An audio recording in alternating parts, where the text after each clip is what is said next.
제가 벌써 한 15년 좀 넘었나 본데요. 예, 제가 총회교원 사역할 때 제가 모시고 있었던 그 원장님이십니다. 예, 지금 미국의 오렌지 카운티 샬롬 교회에서 목회하고 계신데 제가 7년 만에 목사님을 불러요. 예, 사실 개척을 처음 하고 나서 목사님 꼭 모시고 싶었는데 뭐 미국에 계시다 보니까 시간도 잘 안 맞고 또 국내 들어오실 때는 또 교회 형편상 또 잘 안 되고 그래서 못 모시다가 이제는 한 텀이 끝나고 이제 7년 됐으니까 한 텀 끝났잖아요. 이제 새로운 한 텀이 또 시작되는데 이렇게 마지막에라도 모실 수 있게 돼서 참 감사합니다. 오늘 말씀 전해 주실 때 큰 은혜로 받으시기 바라고 또 우리 삶의 이정표로 삼는 그런 말씀이 되기를 바랍니다. 예.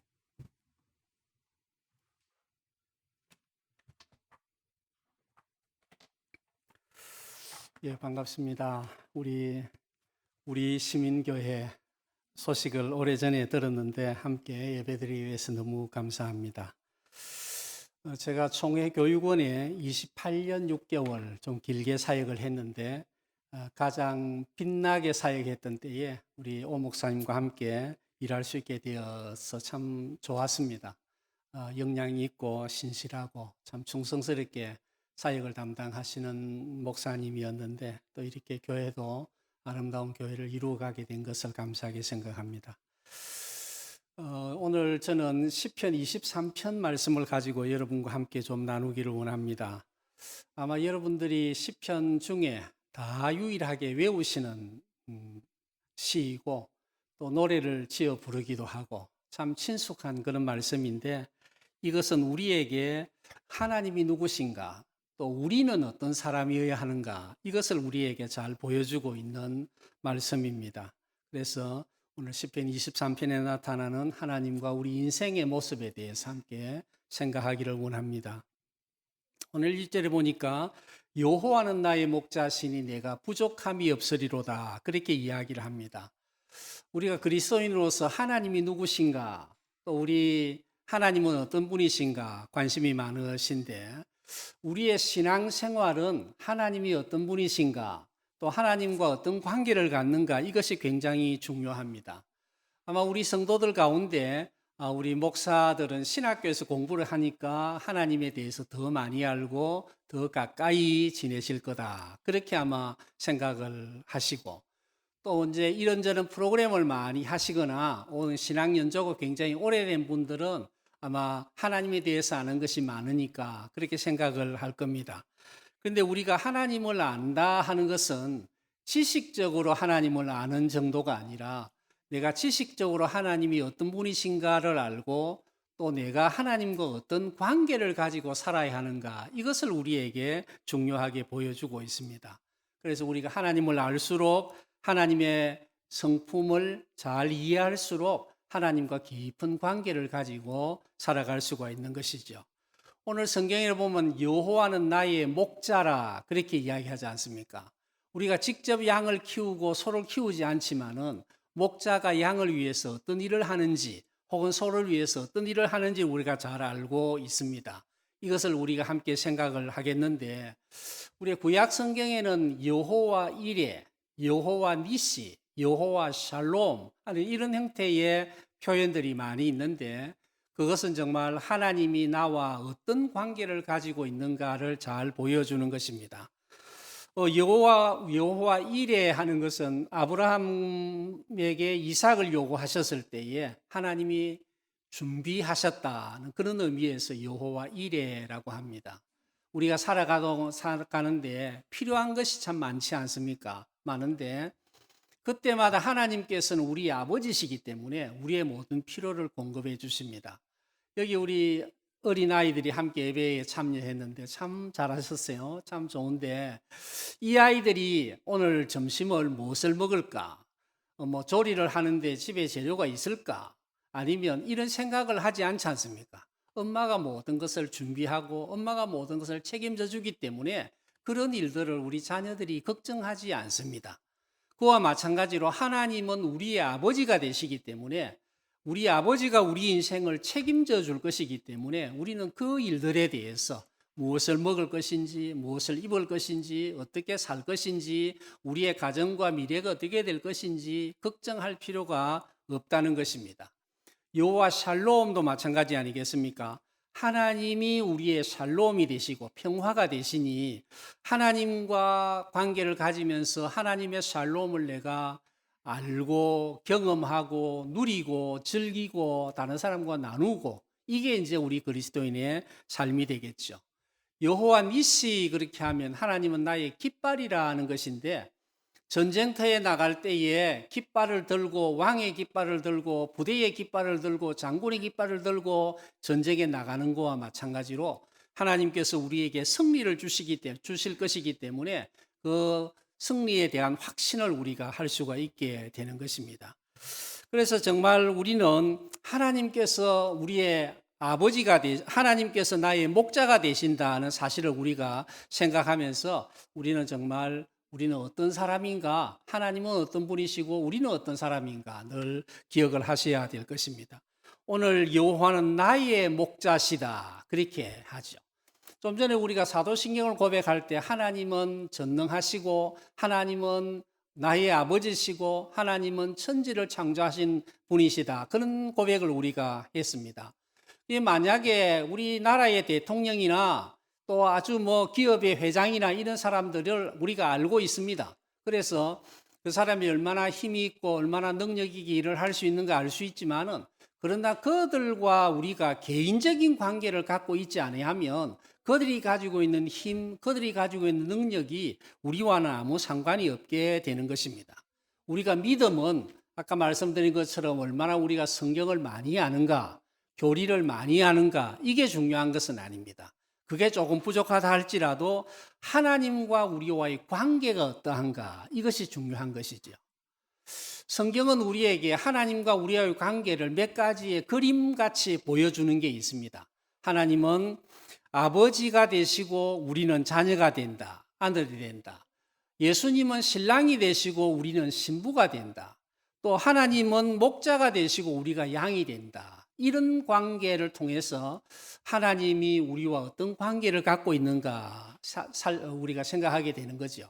그래서 우리가 하나님의 자녀이기 때문에 부모가 자녀의 모든 필요를 공급해주고 책임져 주는 것처럼 자녀가 성장할 때까지 책임져 주는 것처럼 하나님께서 우리의 모든 필요를 책임져 주신다는 것을 우리가 아는 것입니다. 하나님은 우리의 왕이 되시고 우리는 백성이 되는데 세상의 왕들은 악하게 다스리고 폭정을 하고 군림을 하고 백성들을 수탈하는 그런 경우도 있으나 우리 하나님은 우리를 사랑으로 다스리시고 또 우리를 책임져 주시고 백성들의 안전을 다 책임져 주시는 하나님이신 것입니다. 세상의 왕은 억압하고 세상의 왕은 군림하고 세상의 왕들은 백성들을 괴롭게 만드는 경우가 있지만은 하나님은 우리를 사랑으로 돌보시기 때문에 하나님의 사랑을 깊이 우리는 기억하셔야 될 것입니다. 오늘 2절에 뭐라고 이야기합니까? 그가 목자가 되시는 하나님이 우리를 푸른 풀밭에 누이시고 쉴만한 물가로 인도하신다 그렇게 말하지 않습니까? 그래서 우리가 양을 직접 키워보지는 않아도 우리가 이 목자가 어떻게 양을 위해서 봉사하는가를 잘 알고 있습니다. 해가 뜨면 아침에 이제 우리에 있던 양들을 데리고 이제 풀밭으로 나가겠죠. 우리 집 주변에 이제 풀도 아주 부드럽고 맛있는 풀이 있는 곳이 있을 것이고, 어떤 곳은 억센 풀이 있는 곳이 있을 것이고, 어떤 곳에는 독초가 있거나 함께 있거나 아니면 가시가 함께 있어서 양들이 그것을 먹다가 큰 어려움을 당하게 되는 경우도 있지 않겠습니까? 그런데 하나님께서는 우리의 목자가 되셔서 우리에게 가장 적당한 환경으로 좋은 풀밭으로 우리를 인도하시고 풀을 뜯게 만들고 물을 마시고 시냇물을 마시고 안식하게 만들고 해가 지게 되면 또 이제 집으로 들어오는 것입니다. 이스라엘은 날씨가 너무 더운 곳이기 때문에 또 낮 밤에는 너무 추운 곳이기 때문에 야외에서 살아간다는 게 어렵습니다. 그래서 야외의 그 추위와 혹은 짐승과 이런 위험으로부터 목자는 양들을 보호하여 주시는 것이고, 그래서 필요한 모든 것을 공급해 주시는 것입니다. 오늘 3절에 뭐라고 이야기합니까? 내 영혼을 소생시키시고 자기 이름을 위하여 의의 길로 인도하신다.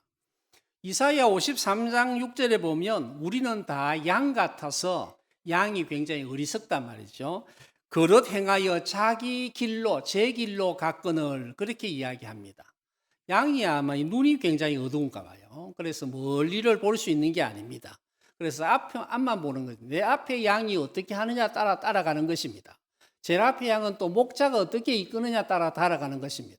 여기에 낭떠러지가 있구나, 위험한 길이구나, 혹은 다른 길로 내가 이렇게 판단을 할 수 있는 게 아닙니다. 그런데 정말 이런 위험을 도사리고 있는 그런 가운데에서도 주님께서는 바로 우리에게 의로운 길로 인도하신다는 사실을 우리에게 가르쳐 주고 있습니다.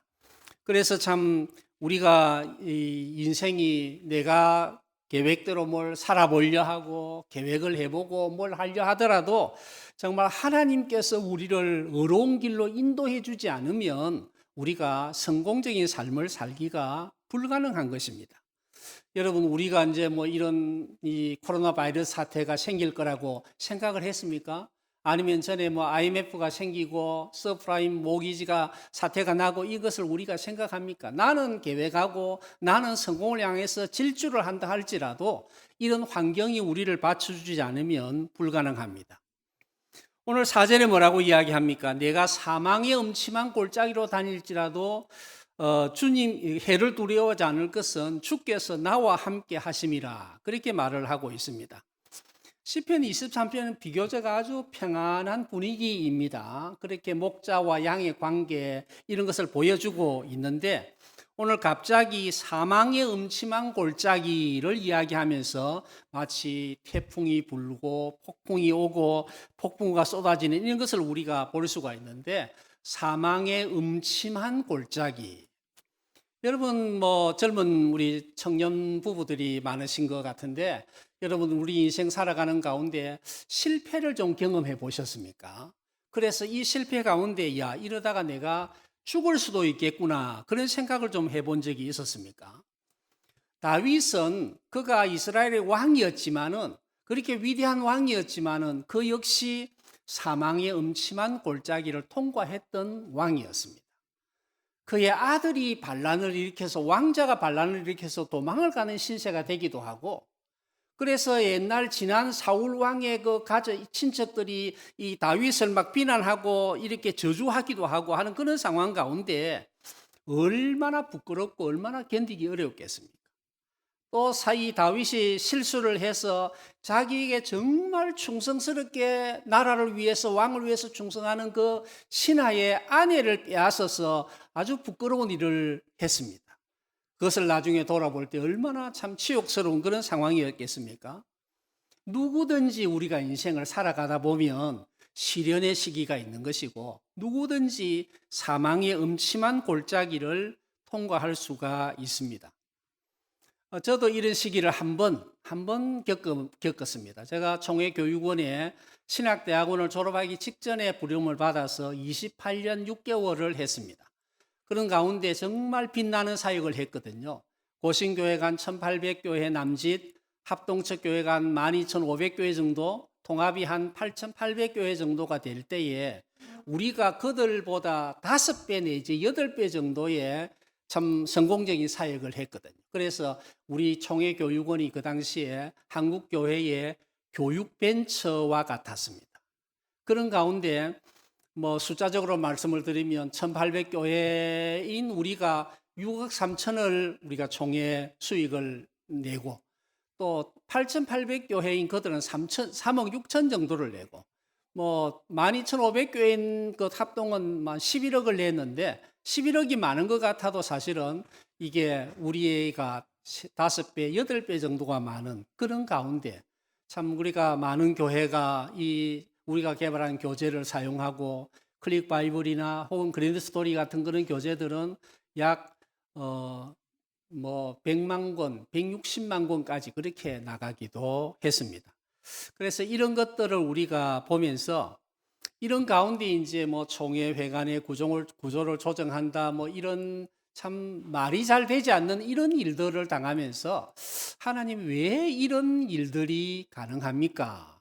이게 합리적이지도 않고 절차가 정당하지도 않고 그리고 결과가 어떻게 되든지 뻔히 내다보이는 이런 일을 하는 중에 제가 제 뜻과 다르게 그 일을 그만두게 되었습니다. 그 사실은 뭐 50대 중후반에 이제까지 30년 가까이 하던 그 일을 그만두게 되면 참 그게 쉬운 일은 아니거든요. 그런데 하나님께서 제가 미국으로 이주를 하고 6개월 안식을 하고 오늘 11월 첫째 주일인데 7년 전 11월 첫째 주일에 저희가 가정에서 저희 가족 5명과 한 여집사가 함께 개척을 했습니다. 그리고 한 7, 8개월 정도가 되었을 때 작은 공간을 하나 만들어서 예배를 드리고 다시 한 1년 가까이 될 때에 공간이 하나 더 늘고 그리고 작년 1월 달에 우리가 한국으로 들어오는 목사님이 또 교회가 스스로 담임 목사를 청명할 수 있는 상황이 되지 않아서 이제 우리 교회와 합치자는 합병을 제안했습니다. 그래서 합병을 했는데 작년이 어땠습니까? 코로나 바이러스가 이제 저희 미국 같은 경우는 3월 셋째 주부터 전면 예배를 드리지 못했어요. 그래서 3월부터 3달 동안 예배를 드리지 못했고 한 달 열었다가 또 2달 동안 드리지 못했고 9월 셋째 주가 되었을 때 우리는 이제 관계없이 예배를 드린다 해서 예배를 지금까지 잘 드려오고 있습니다. 사실은 그런 상황이 있을 때 참 어려웠거든요. 그래서 처음에 한 번도 이렇게 예배를 자유롭게 드리지 못하는 상황이 왔을 때 우리가 설교문을 만들어서 설교문과 주본을 만들어서 가정에 배부를 하고 그걸로 가정 예배를 2주를 드리게 되었을 때 CTS 아메리카에서 우리 작은 교회들을 위해서 영상 지원을 하는 프로그램을 준비를 했습니다. 그래서 스튜디오 가서 설교를 하고 짧지만은 설교 모든 예배를 다 해서 40분 동안 진행하는 것으로 하고 그것을 녹화를 하고 영상을 편집을 해서 다른 큰 교회보다 더 우수한 영상으로 또 성도들이 예배를 드리게 만들었죠.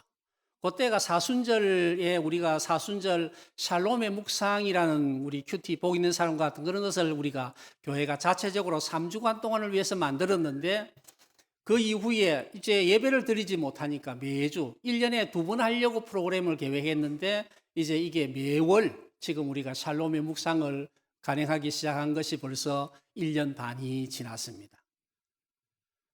우리가 경제적으로 참 어렵겠다 생각이 되지 않겠습니까? 그러니까 나라에서 처음에 1,000불을 보내주더라고요.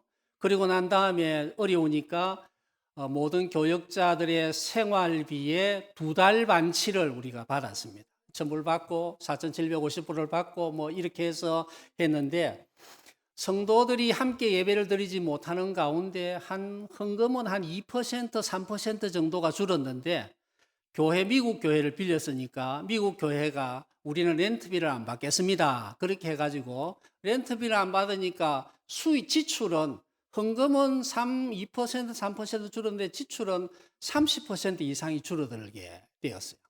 그래서 우리가 지난해 연말에는 교회가 미래를 위해서 우리가 건축이라는 건 대단한 건 아니고 작은 독립된 공간, 우리가 평일날 사용하지 못하고 저녁에 사용하지 못하니 새벽에도 사용하지 못하니 독립된 공간을 하나 만들자 하고 건축위원회가 구성되고 지난 한 해에 한 5,500만 원 정도가 적립이 됐어요. 뭐 여러분은 5,500만 원인 게 큰 게 아니지만은 작은 교회에서 5만 불, 6만 불을 미국에서 적립한다는 것은 쉽지 않은 그런 일입니다. 하나님께서는 우리에게 이런 시련이 왔을 때, 그때 말이죠. 여러분 한번 보도를 보셨는지 몰라도 잔 메가드 목사님이라고 LA 쪽에 그레이스 커뮤니티 처치에 담임하시는 분인데 아주 신실하신 목사님이 이제 왜 종교의 자유를 받게 하냐 이래서 소송을 해가지고 이겼어요. 그래서 40만 불, 우리로 치면 아마 4억, 한 5억 정도가 되겠네요. 그래서 교회가 보상을 받는 그런 일들도 있었습니다. 그렇습니다, 여러분. 지금 코로나 바이러스 때문에 예배를 잘 드리지 못하고 아마 오랜만에 교회에 또 오신 분들도 계시겠지요.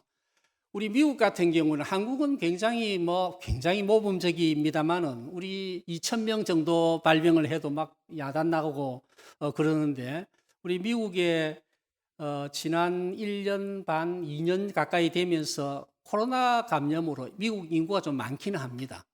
75만 명이 죽었습니다. 4,600만 명이 정도 감염이 됐어요. 제가 살고 있는 캘리포니아만 하더라도 496만 명이 감염이 되고 7만 2천 명이 죽었습니다. 저희가 같은 노회에 우리 장로님 한 분도 돌아가셨고 목사님도 감염이 됐는데 목사님은 다행히 치료를 받아서 다 회복이 되었습니다. 코로나 바이러스 이런 상태가 여러분 지극히 적은 바이러스 하나가 우리에게 공격을 하니 우리가 속수무책 아닙니까? 세계가 말이죠. 예? 그런 가운데 정말 우리가 뭘 배우고 가졌고 능력이 있다 할지라도 우리가 믿음으로 살지 않으면 하나님의 은혜로 살지 않으면 우리의 미래가 우리의 지혜와 능력으로 보장되는 게 아닙니다. 저는 결혼하기 전에 하나님이 나에게 베푸신 은혜가 참 크다는 생각을 많이 하고 결혼하기 전에 아직 배우자도 정하기 전에 아이가 남자아이가 날지 여자아이가 날지 혹은 아이가 나지 않을지도 알지 못할 때 제가 아이 이름을 정했는데 시은이라고 정했습니다. 베풀 시자의 은혜 은자 하나님이 나에게 은혜를 베푸셨다. 그렇게 이름을 정했는데 이건 이제 하나님이 나에게 은혜를 베푸셨다는 고백으로 이름을 사용하고 또 이제 너는 앞으로 사람들에게 이 은혜를 베풀며 살아라. 그런 개념으로 제가 두 가지 개념을 가지고 이름을 지었는데 나중에 생각해 보니 우리가 하나님의 은혜가 아니면 살 수가 없다는 그런 생각을 하게 되었습니다. 그래서 제가 아이 이름을 부를 때마다 아이를 볼 때마다 저는 그런 생각을 하면서 살아가고 있습니다. 여러분 우리가 사는 인생이 그냥 순탄한 길만 우리에게 이런 목자와 양이 들판에 가서 양을 풀을 뜯고 물을 마시고 잠을 재우고 이런 상황만 우리에게 전개되는 게 아니거든요. 하나님께서 우리에게 때로는 시련의 골짜기를 통과하게 하고 사망의 음침한 골짜기로 통과하게 하는 것입니다. 그럼에도 불구하고 이런 시련이라는 것이 코로나 바이러스 같은 게 우리를 멸망시킬 수가 없는 것입니다.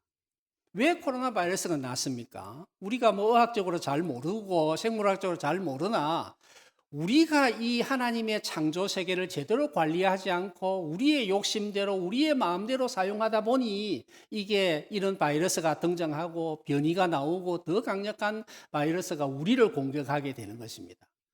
하나님을 사랑하고 바른 관계를 갖고 이웃을 사랑하고 바른 관계를 갖고 내 자신을 사랑하고 바른 관계를 갖고 나와 창조 세계의 관계에 바른 관계를 갖고 내가 비즈니스와 또 이 이들과의 관계에서 바른 관계를 갖고 샬롬을 누리며 살아야 하는데 우리가 그렇게 하지 못하니까 이런 바이러스가 우리를 공격하고 우리가 그 앞에 속수무책 이렇게 당하고 있는 것 아니겠습니까?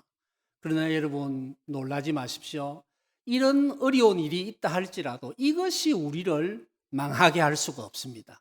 멸망시킬 수가 없습니다. 우리가 불편하고 때로는 힘든 시간을 보내는 분들도 많이 있겠지만은 그러나 하나님께서는 이런 모든 과정을 통해서 우리를 선한 길로 인도하실 줄 믿습니다. 내가 28년 6개월 죽을 힘을 다하여 모든 에너지를 동원해서 한국교회 최고의 우리 사역을 우리가 이루었지만은 뜻하지 않게 다른 사람을 억압하고 다른 사람을 지배하고 다른 사역을 자기 중심으로 끌고 가자는 이런 인간의 욕심들이 우리의 사역에 우리가 참 뜻하지 않게 사역을 떠나게 만들었지만은 하나님께서 가족 5명과 여집사 1사람으로 시작했던 이런 교회가 하나님이 또 교회와 교회가 합치게 되기 원래 두 교회가 합치게 되면 참 어려워요. 두 교회가 합치면 둘이 되는 게 아니라 대개 하나 반 미만 이렇게 되는 게 원리입니다. 그런데 우리는 두 교회가 합쳤는데 두 교회보다 좀 더 많아지게 되어진 거예요. 하나님께서 동부로 미국은 넓어가지고 대륙이 다릅니다. 동부로 이사 가시는 분, 또 교회에 한 분 빠지신 분이 한 분 계시지만은 또 합진 사이에서 많은 분들이 함께 합류를 하셨기 때문에 오히려 참 교회가 더 튼실하게 되고 지금은 이제 우리가 독립된 공간을 위해서 기도하며 헌금하며 함께 힘을 모으고 있는 것이죠. 그래서 우리가 이 정말 사망의 음침한 골짜기 앞에 우리가 선다 할지라도 우리가 흔들리지 않고 주님을 바라보고 주님의 은혜를 사모하고 주의 지혜를 사모하며 따라가는 성도들에게는 하나님께서 형통한 길을 열어주실 줄을 믿습니다. 5절에 뭐라고 이야기합니까? 주께서 내 원수의 목전에서 내게 상을 차려주시고 기름을 내 머리에 부으셨으니 내 잔이 넘치나이다. 제가 그 7년 반 전에 미국으로 떠날 때는 참 절망 가운데 떠났지만은 이 사실은 그게 잘못된 거거든요. 그래서 한번 오시면 우리가 상도 주고 위로도 해주겠다 했는데 처음에는 저는 그럴 필요가 없다고 안 간다 그랬어요. 그런데 한 번 더 기회가 있었습니다. 그래서 제가 와서 총회가 특별히 공로상을 주셔서 제가 함께 위로를 받았고, 오늘 아마 여러분 기독교보에 보시면 제가 올해가 이제 우리 고신교회 70주년이 되는 해이거든요. 그래서 제가 고신교회 70년 역사 산책이라는 글을 신문 전체의 절반을 제가 담당을 하게 되었는데 매주 해서 내년 연말까지 1년 2개월 동안 제가 연재를 하도록 그렇게 했고 또 그런 일을 함께 섬기게 된 겁니다. 하나님께서는 사람들의 욕심들이 자리를 물러나게 하지만은 그러나 하나님께서는 때가 되니까 그 모든 일들을 다 억울한 일들을 다 신원해 주시고 회복시켜 주시고 정말 여기에 보는 것처럼 원수의 목전에서 내게 상을 차려 주시고 기름을 내 머리에 부으시는 이런 은혜가 우리에게 있는 것입니다. 여러분 이 다윗과 그러니까 사울의 경우를 우리가 생각해 보면 원래 이제 이스라엘 역사 보면 사울이 40년, 다윗이 40년, 솔로몬이 40년, 120년 동안 통일 왕국이 있었는데 그때에 사울의 처음에도 참 신실한 왕이었습니다만 나중에는 이 시기와 질투의 불화살을 맞고 다윗을 쫓아다니면서 인생을 마무리하게 됐거든요. 그가 공을 세웠을 때에 딸을 주어서 사위로 만들지 않았어요. 그런데 이제 그 백성들이 부르는 다윗에 대한 사울에 대한 칭송이 우리 다윗이 죽인 사람은 만만이고 사울이 죽인 사람은 천천히라는 그런 노래를 부르니까 이제 다윗의 마음속에 사울은 자신의 사위고 자신의 신하고 자신의 역량 가운데 있음에도 불구하고 서로 경쟁을 하게 됐다고요. 그 잘못된 경쟁이 다윗을 파멸시킨 게 아니라 다윗은 좀 시련의 시기를 보냈지만은 사울을 파멸시키고 그가 결국은 즉 전쟁에서 목숨을 잃게 되는 그런 일들을 우리가 봅니다. 우리가 여러분 사람을 미워하는 그런 일들 혹은 질투의 늪에서 우리 자신이 빠지면 안 되는 것이거든요. 우리가 수변이 내가 만약에 나의 행복이나 나의 불행이 다른 사람에 의해서 이게 좌우된다면 얼마나 그게 불행한 일이겠습니까? 시련이 우리에게 온다 할지라도 그것이 우리에게 고통을 줄 수 있으나 우리는 거기에 휘둘리면 되지 않는 겁니다.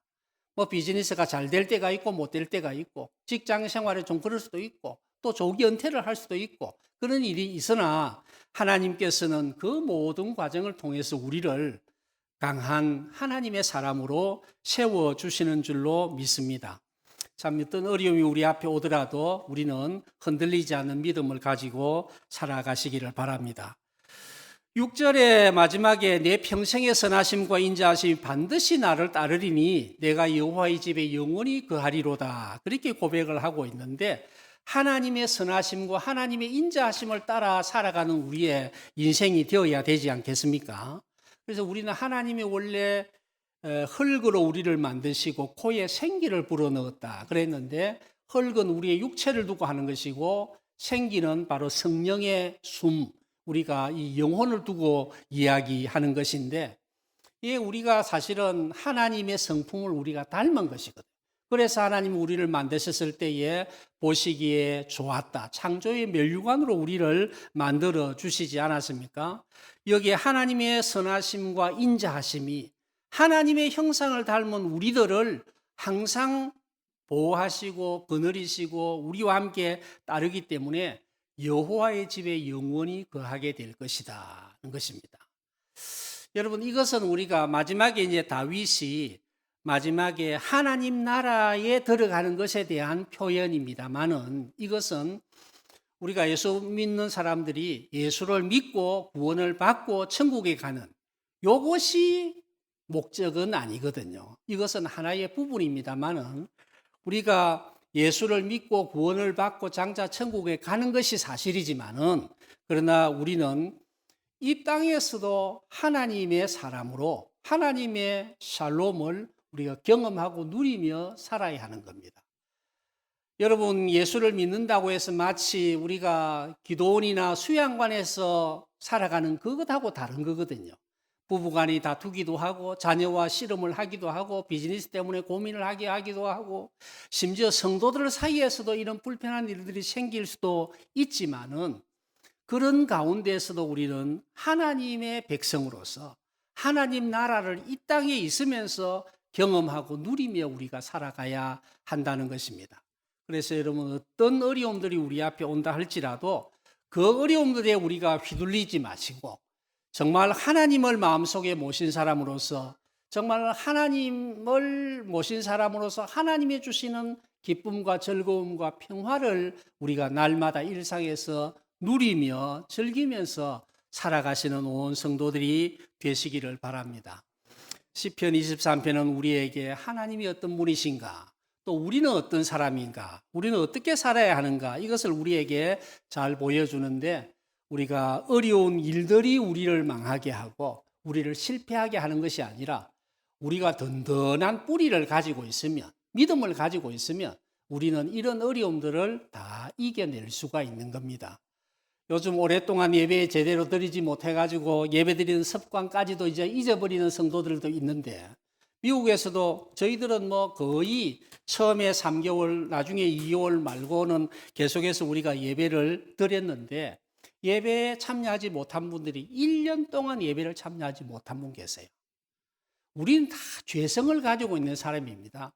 내가 편한 것 좋아하고 이렇게 하다가 보면 우리가 오랫동안 예배를 드리지 않으면 예배 드리는 습관까지도 잊어버릴 경우가 있는 겁니다. 정말 우리가 이런 시련을 이길 수 있는 힘이 어디에서 나오는가를 우리가 생각하면서 정말 하나님과 함께 동행하고 하나님 나라를 소망하며 살아가는 온 성도들이 되시기를 축복합니다.